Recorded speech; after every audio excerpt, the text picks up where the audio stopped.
Hello children, good afternoon to you all. Just in this video I am going to detail page number 23.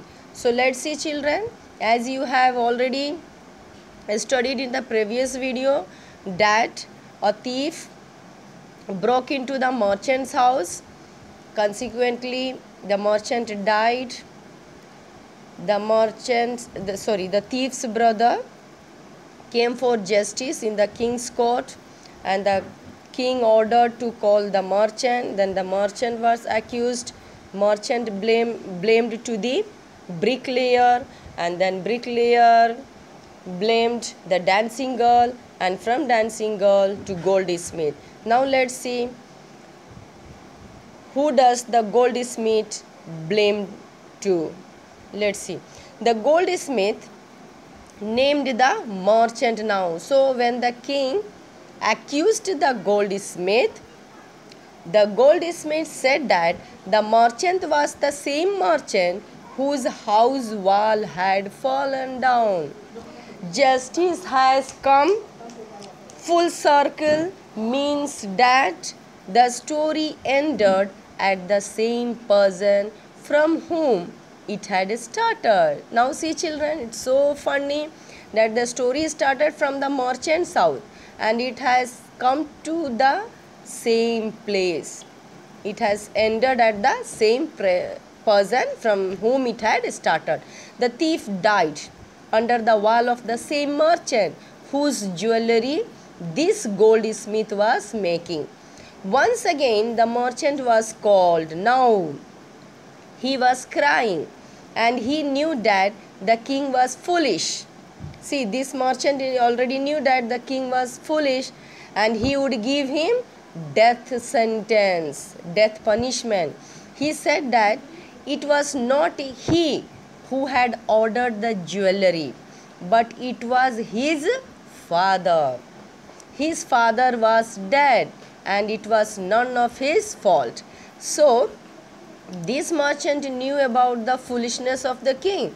So he told that the jewelry was ordered by his father and his father was already dead. In that way, nobody will be blamed, nobody will be accused, and nobody will be faulty. So the king will not punish. Now come to the next paragraph. But the king consulted his minister. See this line children. The king consulted his minister and gave the decision that the merchant's father was the murderer. See this stupidity of the king. The king was so foolish. Without thinking, he has ordered that the merchant's father was the murderer. The thief died because of him. As the merchant's father was not alive and someone had to be punished for the crime, so he said that the merchant's son, who had inherited everything from his father, would have to take the punishment for his wrongdoing as well. Now see children, what the king ordered now. The king was knowing that the merchant's father was dead, but the chapter has to be closed now, isn't it? But the king didn't close the case. Rather, the king said someone has to be punished. So it's better that the merchant's son, who had inherited the property of his father, must be punished for his wrongdoing. Not only that, the king added that when he had seen the merchant for the first time, at that moment he had a feeling that he was the culprit. The king also added that right from the beginning itself, the king was thinking this merchant was the real culprit, the guilty person, the wrong person. The king announced, the king declared that now the merchant would have to die. So the king declared to die. Okay, to whom? The merchant was to be punished to death. When this coming to next paragraph, you can see, and he ordered a new step. When this new weapon was getting ready, the minister felt that the merchant was very thin and he could not be executed. He could not be sentenced for death in this way. He told this to the king and king got worried. Now see children, when the king ordered the merchant for death, they took him at a new stake. What is a stake? You can see in the picture. You can see in the picture. This is a stake where the culprits are executed. So when they took the merchant for execution, for punishing him to death, they said that the merchant was very thin.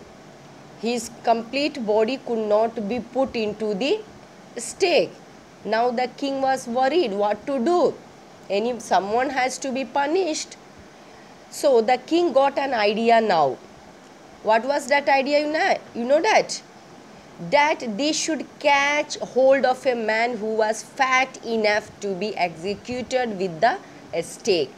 So when the king was worried, he ordered his men to catch a fat man who could fit to the stake and can be punished, sentenced to death. The merchant would not be put to death because he was too thin to be executed with a stake. Now see the stupidity and foolishness of the king. The king thought that it could be better to free the merchant because the merchant was very thin. He could not be put in the stake, and now the merchant was free from the execution. They thought of punishing another person instead of the merchant. So don't you think children, this king was very foolish? He was not at all intelligent. Someone has done the crime, but in place of some other person, he is trying to punish the wrong person. So instead of the merchant, one who was fat enough to be executed with a stake. Now see the next line, the servants were. You can see the servants were immediately sent everywhere to catch a fat man. Finally, the king sent his servants around the kingdom to look for a man who was fat enough to be executed with the stake. They found the Guru's disciple who had become very, very fat because of overeating. So because of overeating, who has become fat, children? The disciple had become very fat. He was as fat like a bull. So he caught him. Now the disciple said that he was a sannyasi. He had not done anything wrong. He was innocent. Then why were they taking him? The king's servants said that he was innocent, but they were ordered to catch hold of a fat man who could be executed with the stake, and he was fit for it, and that is why they were taking him along. So the disciple argued that he was innocent, he has not done anything wrong, but the king's servant said that it was the order of the king. The king has ordered to catch a fat man who could be fitted to the stake, fitted with the stake for execution, punishment to death. Now see the next line. He remembered his wise guru's word. See the line. He remembered his wise guru's word. The disciple is reminded of his guru. The disciple started thinking of his guru now. Guruji, who was a wise man, had told him that it was a city of fools and they could harm him. Now they were taking him along to execute him. Now the king's servants were taking this disciple who had become very fat due to overeating to execute him, to punish him to death. Now coming to the next line, children. While he was waiting, the helpless disciple prayed. He started praying to his guru and asked him to come to his rescue. The guru could visualize the disciple's message due to his magical power. See children, how did the guru visualize? How did he meditate? How did he think? that the disciple was in great need, he was in trouble, he was in problem. The Guru visualized the disciple's message due to his magical power. He could see everything. He could see the future, the present and the past. Who could see everything? The Guru can visualize everything. He could see everything in the vision. Now see children, he arrived. Who arrived? The Guru arrived there to save his disciple, because he came to know his disciple was in trouble. The disciple was trapped in a difficult and serious situation. They were about to execute him, although he had not done anything wrong. Okay children, he had not done anything wrong. So the Guru came to rescue him, came to save him from this situation. And now you can see what it is given. It is such a scrape. Scrape means it was a piece. Now coming to the last children, as soon as he arrived, as the Guru met his disciple, he scolded him. The Guru scolded his disciple. You know why children? Because he did not obey his Guru and stayed back in the kingdom of fools. He whispered something in his ears. The Guru spoke softly in a low voice. Whispered means spoke in a low voice in the ear of the disciple. And what was that? The Guru tried to trap the king in his words. Now the Guru started playing his trick. Okay, he tried to trap the king's words. He asked him who was greater between a Guru and his disciple. Now the king used his wit, his intelligence, and asked him who was greater between a Guru and his disciple. The king replied that of course the Guru was greater.